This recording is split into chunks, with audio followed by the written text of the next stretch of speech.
నీటికి స్నేహితుడై ఉంటాడు.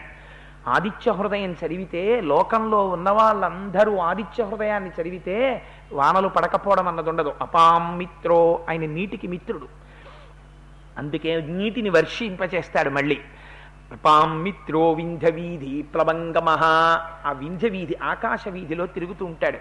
బ్రహ్మేశానాచ్యుతేశాయ సూర్యాయ ఆదిత్యవర్చసే, అన్నీ ఆయన ఉంటాడు. ఎందుచేత ఆయన సృష్టిస్తాడు. ఆయన లేకపోతే సృష్టి లేదు. మీకు అందుకే చిన్నప్పుడు సైన్స్ లోకమంతా పరిడవిల్లుతోందంటే కారణం సూర్య భగవానుడే, ప్రత్యక్షమైనటువంటి దైవం. ఆయన కోరేది మాత్రం ఒక్కటే, కృతఘ్నఘ్నాయ దేవాయ జ్యోతిషాం పతయే నమః. ఎవడు కృతఘ్నుడు అంటే నువ్వు అడిగినా అడగకపోయినా నీకు జీవితాన్ని ఇస్తున్న పరమాత్మ ఉదయిస్తున్నటువంటి సమయంలో నిద్రపోతున్నవాడు కృతఘ్నుడు. వాడు